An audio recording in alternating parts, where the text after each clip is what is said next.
Hello everyone, আসসালামু আলাইকুম। কেমন আছেন আপনারা সবাই? আমি তো আলহামদুলিল্লাহ ভালো আছি। আজকে আপনাদের দেখাবো মুগ ডাল এবং মুসুরির ডাল দিয়ে কিভাবে আম দিয়ে টক ডাল রান্না করতে হয়। সেদিন আমি রান্না করেছিলাম, বাসার সবাই পছন্দ করেছে এবং আপনারাও অনেক পছন্দ করেছেন। তাই আমি আজকে দেখাবো কিভাবে রান্না করতে হয়। প্রথমে দিয়ে দিলাম পেঁয়াজ, তারপরে দিয়ে দেব রসুন, কিছুটা আদা,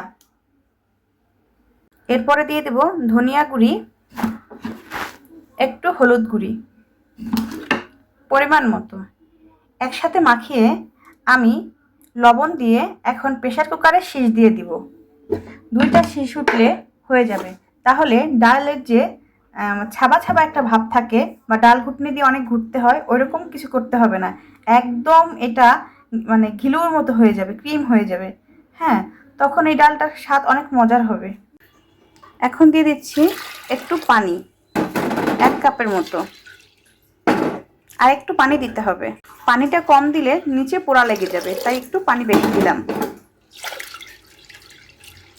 আপনারা অবশ্যই বাসায় এভাবে ট্রাই করবেন এবং ভালো লাগলে আমাকে অবশ্যই একটা সাবস্ক্রাইব করবেন, লাইক কমেন্ট করবেন। কেমন হয়েছে বাসায় ট্রাই করে আমাকে জানাবেন।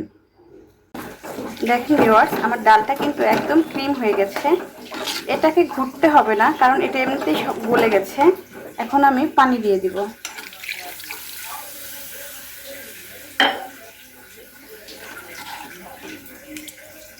পানি দিয়ে কিছুক্ষণ নাড়াচাড়া করব। বলক আসলে পরে আমি ফোড়ন দিব।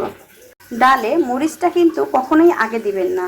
যখন পানি দিয়ে দিবেন তখন আপনার ডালে মরিচ দিবেন, না হলে মরিচটা গলে যেয়ে ডালের একটা কালচা কালার হয়ে যাবে। ডালটা আমার বলক উঠে গেছে।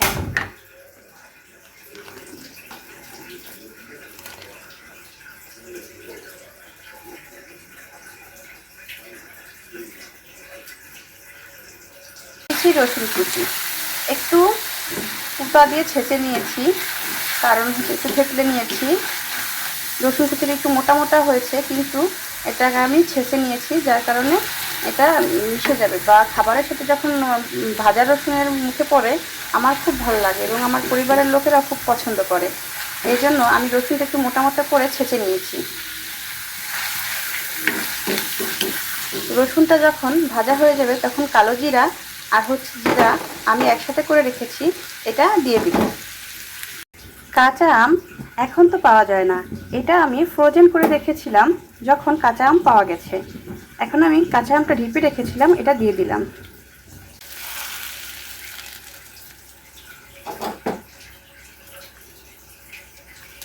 আমার ডালটা হয়ে গেছে। আপনারা অবশ্যই বাসায় চেষ্টা করবেন এইভাবে ডাল করতে।